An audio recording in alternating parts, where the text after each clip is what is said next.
So today we're gonna get people mad, alright? There's gonna be some opinions that are gonna be completely different to mine, and that's okay, because every team has their idea of, who's playing the best on their team. Their favorite player sometimes gets in the way of that decision, that thought process as well. But today we're gonna be adding the best player from every NFL team to the Detroit Lions, because in my opinion, right now, even as a Packers fan, I would say if you were to have every team one-off, play for the Super Bowl win, the Lions would be one of my favorites. And I really think they are doing some special things, and I feel like they're the best team right now. Right now, this moment. Of course, that could change. That's just my opinion. Of course, we're going to take a look all the way through from the AFC East all the way to the NFC West, which is top to bottom, the way the NFL.com standings look. But once again, take it with a grain of salt. This is my decision. Also a little bit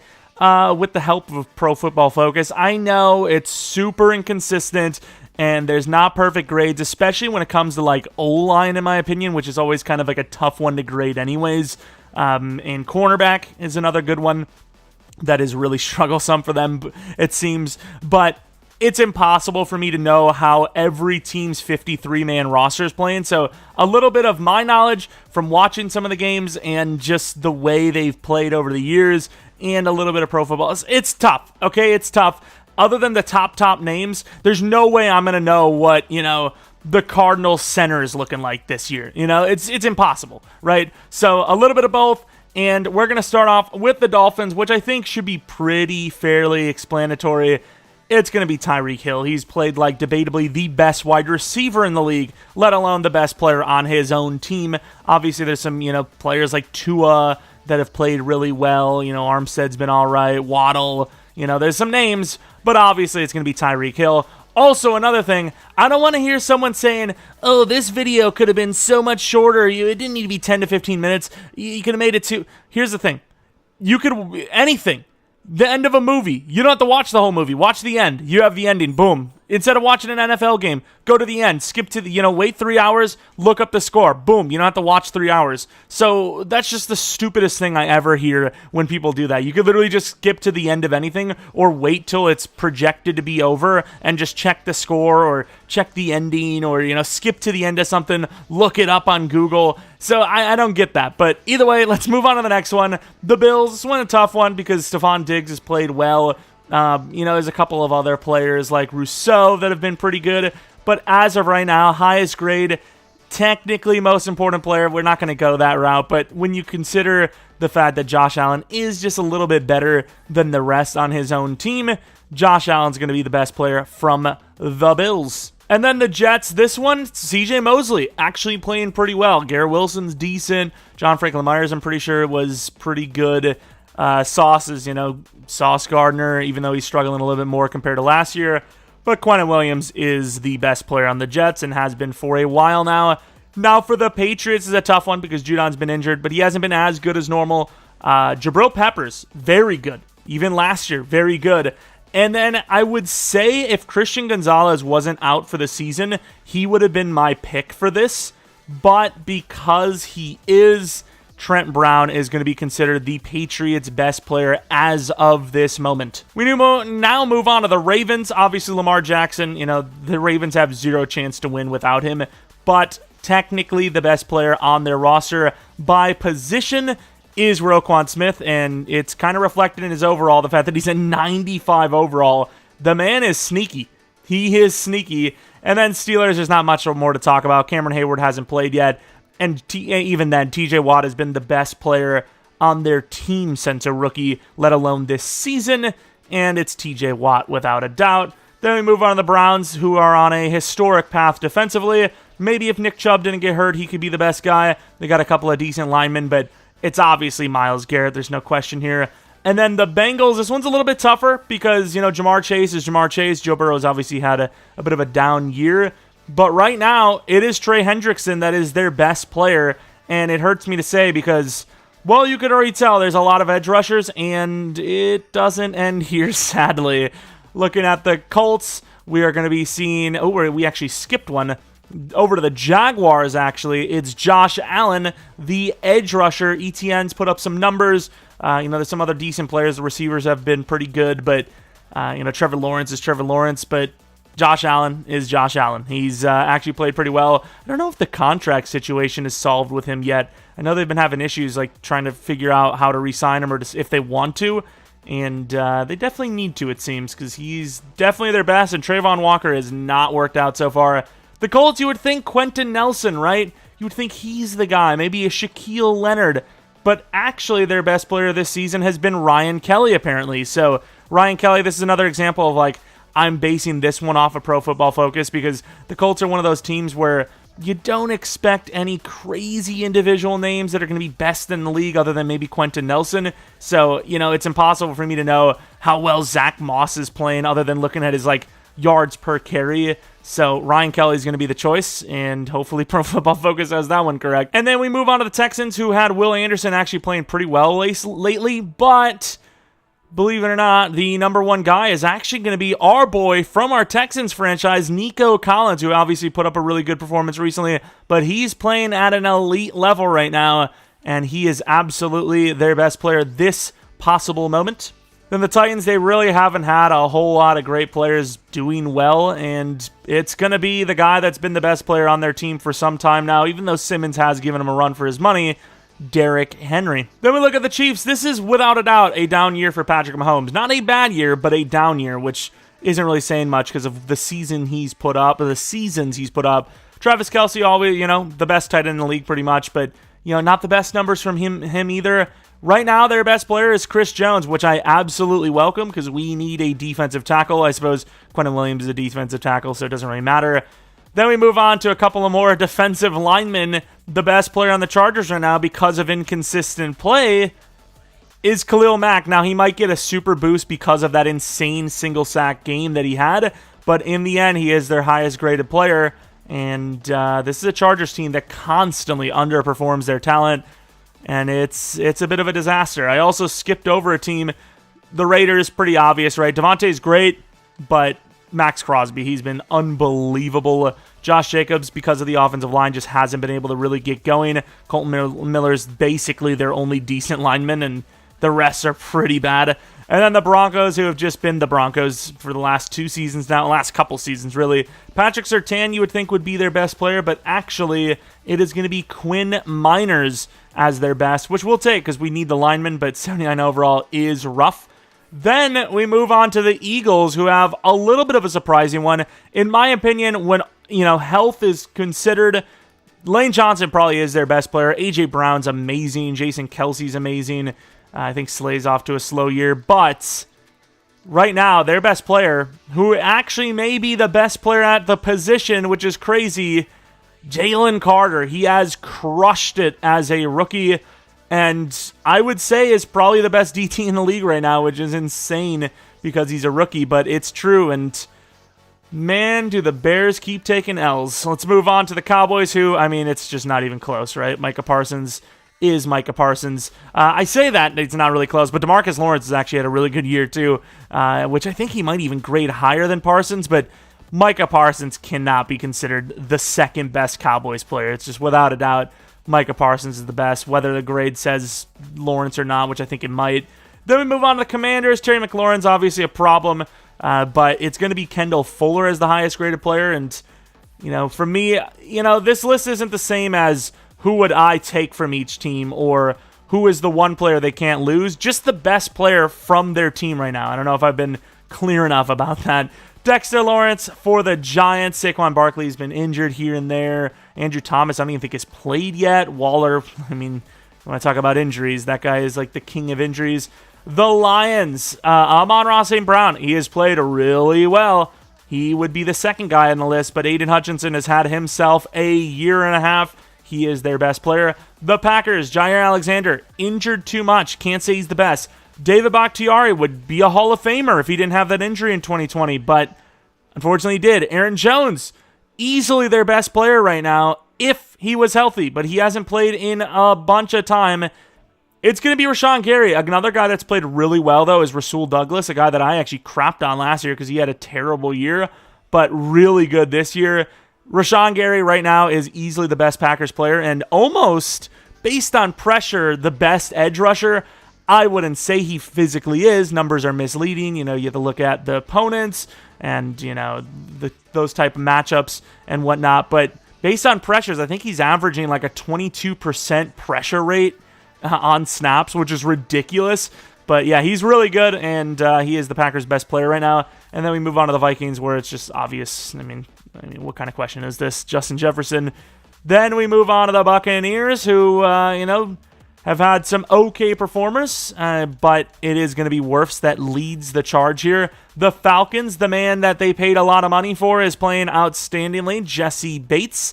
The Saints, one of their long-term players, obviously Cameron Jordan is one of the best players they've had in a long, long time, and they've held him forever. Lattimore is a little up and down, but Demario Davis has been a solid starter for, I don't even know, a half decade now, maybe more.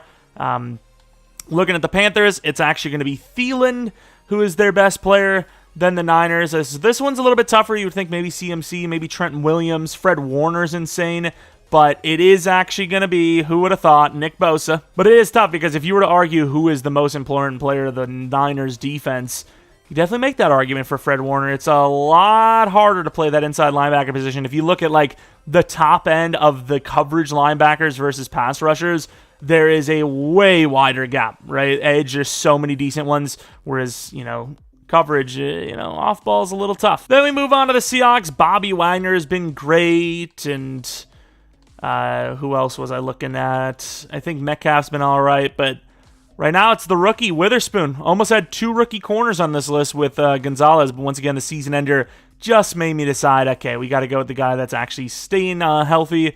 And then looking at the Cardinals, there's not a lot going on here. Budda Baker injured for like the 40th time.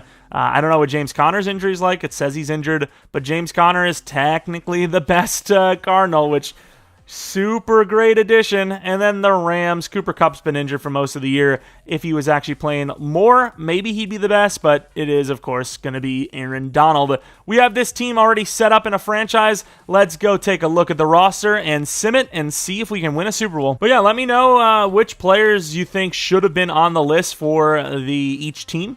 Maybe your favorite team. You're like, I don't know why he chose... oh crap, we still have Sewell. I gotta get rid of him. I don't know why he chose Aiden Hutchinson. It should be Amon-Ra St. Brown. Let me know in the comment section below. That's really all that I would like to see. Maybe leave a like and subscribe while you're down there too. If you have any other ideas like this, let me know, and we'll be cooking. Of course, any player that wasn't, or any position that wasn't filled by one of the 32 user teams, or picked teams, is going to be filled by a 70 or lower rated player, which is why O.J. Howard's starting tight end. Edoga is a starting left guard.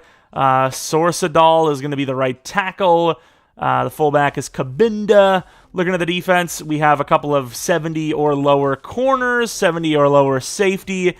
But overall, the team in general is one of the better ones in the league, especially when you consider that we are taking from those other teams, so they're only going to get worse while we get better. I did try to trade 1-for-1 with teams that were giving up a player. If we were getting like a 90 overall wide receiver, I would give them our highest rated wide receiver just to try and, 1-for-1 trade it back. As far as our scheme, it's going to be the Chiefs offense with the Steelers defense. I think that might be one of the best combinations you can get, especially for a defense. You see the Chiefs are down in overall a little bit. But let us hop in and see if we can win a Super Bowl with this squad, at least make the playoffs, right? And the team goes a perfect 17-0. Obviously, there was potential for that. The division's a little weak, and once again, we took from a lot of really good really good teams, so that was going to also play a factor. But 17-0 is not a common thing. We've had really good teams, even better than this. There's a lot of teams that are still going to be in this 86 to 88 range. And yet this team still went 17-0, which is really good. Josh Allen's numbers, though, considering he had Tyreek Hill and Justin Jefferson, only 4,000 yards with 37 touchdowns. Of course, rushing touchdowns were insane. Josh Allen stole the show with rushing over Connor, but Derrick Henry obviously crushed it himself. That is a lot of touchdowns. Josh Allen was still probably MVP. The receiver numbers, though, not great. Would have loved to see a tight end Maybe the Falcons, you could argue, but, because of the quarterback play and the way they use him, he's just not going to have the numbers that are required to be a decently graded player. Looking at sack totals, 18.5 for Myles Garrett, 16.5 for Parsons, 15.5 for Williams, 9 for Donald, 5.5 for Chris Jones, 2 for Davis and Smith, 1 for Dexter Lawrence, and a half for Abram and Ojay Moutier. Of course, interceptions, nothing really crazy, pretty tame stuff. Tried to mix up the, sub edge and DTs as much as possible to get as many players going as you could, because I don't know the exact number, but there had to be at least 8 pass rushers that we took, which is quite a bit, but, that's just the way it is. That's the reason why those guys get paid a lot, because it's a very important position. But Derrick Henry at 10, with Josh Allen obviously winning MVP, Dan Campbell Coach of the Year, Derrick Henry, Offensive Player of the Year, Myles Garrett, Defensive Player of the Year, Rookie of the Year not on the list for either, which is not surprising, Best QB, Best Running Back, second for wide receiver, second for O-line, third for D-line, number 1 for linebacker, number not on the list for DB, and 6 for Riley Patterson, the kicker. Let's take a look at this divisional matchup. Who are we going to be going against? Once again, it's nice that we're in the NFC. Obviously, you can see that negative cap. No Rashawn Gary. I don't know how you get to the quarterback if you're the Packers, but let's see. And man, I've already said it, but I just like the way the field looks and how bright it is for the Lions. I mean, you could say it's because I'm a Packers fan and I want it to happen or something, but I kind of pray for a Lions downfall. I don't know why or how it would happen, but I want to be this team for a franchise, and it's just not going to happen with their current roster. They are way too talented. They have way too much talent. By the end of the year, Jared Goff at this pace, he could be like an 88 overall next Madden. It's insane. So, of course, not a dominant performance, but good enough to beat a team that did have to win to get here. Jordan Love, though, is a lower overall quarterback. Looking at Aaron Jones, he did pretty well. Derrick Henry was decent. We just didn't run the ball much with him. O.J. Howard, that's the one thing that does suck about this Chiefs scheme, though, is we're utilizing a tight end that is not very good, quite a bit. But you know what? At the same time, he's kind of getting the job done, so who am I to judge? On to the championship round. Cowboys, probably. It's the Falcons with no Jesse Bates. Interesting. That is a big name to take. Obviously, Bijan's amazing, but as far as pure best player goes, it is technically Jesse Bates. Let's move on and see if we can make it to the Super Bowl where we face off against Baltimore or Miami. No Chris Jones, that defense falls apart, which makes sense because, he is an anchor. Let's take a look. Ooh, nice defense. Huge rushing touchdown for Derrick Henry, who's capable of those big runs. 21-0. Looking a lot better than when we were going up against the Packers. Those division matchups just get wild sometimes. Almost in the fourth, and that rushing touchdown will do it. Derrick Henry with a massive game, it would appear, unless it was James Conner somehow, which would be the most unrealistic thing in the world. I would love to see James Conner's longest run. Wow, Josh Allen was not great. Derrick Henry, 8 carries for 184 yards and 3 touchdowns. 23 yards per carry on nearly 200 yards. That guy is a problem. He is a problem. Sack totals, Myles Garrett, Donald, and Parsons were insane. Quentin Williams got involved as well. 7 sacks for 4 guys. That is ridiculous. 2 interceptions for both teams. Our kicker missed, but it doesn't matter because with a 35-14 victory, we are headed to the Super Bowl to face off against 2 teams that aren't very commonly in it year 1. Let's see who it is. It is the Ravens. That is a more common team that makes it at least 91 overall for this team. Thought it would be a little bit higher than that by now. Isn't that what we had the start of the playoffs and we just won 2 games? Would have thought there would have been an XP boost for the end of the season stuff as well. We won a bunch of awards. Let's take a look at the roster, see if we had any dev ups just for the fun. O.J. Howard obviously went up in dev because he had a great year. Ryan Kelly almost won O-line of the year. I'm trying to think of who isn't an X factor. Most of this team is, right? So I think we only had the tight end that went up in dev, but still was an obviously great season. Demario Davis might have been superstar, actually. I don't know, but here it is, the Baltimore Ravens, who do not have Roquan Smith, but for the rest, that is still a pretty good roster. End of the game. Baltimore scores 7 to start. They get a stop. They're still stopping us. Their defense is locking us up. 10-point lead for the Ravens. That is now dropped down to 6. Huge drive before. It's 3. We're now leading by 4 We're now leading by 11. One more score should do it. I don't know if a field goal counts as one more score. The Ravens will not get it done. And the perfect undefeated season has been achieved by the Detroit Lions, filled up with one player from each team, the best player from each team. And O.J. Howard kind of got the job done from free agency as well as a 70 overall, which is impressive. The numbers, for the most part, are probably going to be all over the place for a lot of players, but overall, it's a team victory, and by far the best team in the league has won the Super Bowl. You know, these scenarios usually don't go down the route of Super Bowl win. Usually you get a win or two, and then it's it. Tyreek Hill wearing number 88 is disgusting. And I don't really care to see the trophy lifted because this team isn't a real team and never would be.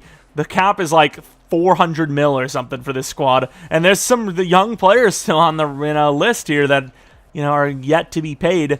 Josh Allen, not a great performance, but a decent one. Obviously, Lamar played better. Derrick Henry, worse than before, but still did his part. Thielen came alive out of nowhere. It was pretty interesting to see him jump out of there. Sack totals. Really bad from us compared to our normal selves, and especially how good the team is. Tucker missing 2 kicks played a huge factor in that game. I mean, they were driving down, and they probably went for it all because they were like, oh, we have to go for this because we need the touchdown. They could have kicked a field goal if they hit the other 2, and maybe they win that game. I don't know, but ultimately, this team has won it, and I'll show you the schedule just so you guys don't think I, for some reason, rigged it. He rigged it. He had no reason to rig it, but he did it. He doesn't care. Anyways, that was about it. If you guys have another kind of thing you would like to see, maybe like the best player from each team joins the opposite division team or something, I don't know.